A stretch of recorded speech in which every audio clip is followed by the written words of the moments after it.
ఇది మహారాష్ట్రలోని షాపూర్ తాలూకా షెరే గ్రామానికి చెందిన ఓంకార్ తర్మాలే కథ. ఒక రైతు బిడ్డ తన క్రికెట్ కెరీర్ కోసం త్రిపుర వెళ్లాలనుకున్నాడు. అందుకోసం అతని తండ్రి ఇంట్లోని బంగారాన్ని తాకట్టు పెట్టాడు. అయినా డబ్బులు సరిపోకపోవడంతో ఊర్లోని మహిళా స్వయం సహాయక బృందం ముందుకొచ్చి 3 లక్షల రూపాయల రుణం ఇచ్చింది. ఓంకర్ త్రిపుర వెళ్లి అక్కడ తన ఆటతో సంచలనం సృష్టించాడు. కోచ్లు అతన్ని త్రిపుర టీంలో చేర్చుకోవాలనుకున్నాడు. కానీ ఓంకర్ అదృష్టం మహారాష్ట్ర నుండే మారుతుందని నమ్మి వాళ్ళ నాన్న అతన్ని వెనక్కి పిలిపించారు. ముంబై టీ20 లీగ్లో కేవలం 2 మ్యాచ్లు ఆడాడు. ఒక్క వికెట్ కూడా దక్కలేదు. కానీ తన బౌలింగ్ వేగంతో సీనియర్ బౌలర్ ధవల్ కులకర్ణిని ఆకట్టుకున్నాడు.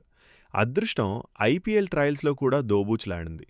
ట్రయల్స్లో కేవలం 2 ఓవర్లు వేయగానే తొడ కండరాలు పట్టేసి గాయపడ్డాడు. కానీ అక్కడే ఉన్న Sunrisers Hyderabad SRH scout Varun Aaron ఆ 2 ఓవర్లోనే ఓంకర్ వేగాన్ని, టాలెంట్ని పసిగట్టాడు. ఫలితంగా ఈసారి ఐపీఎల్ వేలంలో మన కావ్య మారన్ టీం అతన్ని 30 లక్షలకు దక్కించుకుంది. క్రికెటర్ల గురించి ఇలాంటి ఎన్నో తెలియని కథల కోసం మన ఛానల్ని ఇప్పుడే సబ్స్క్రైబ్ చేయండి.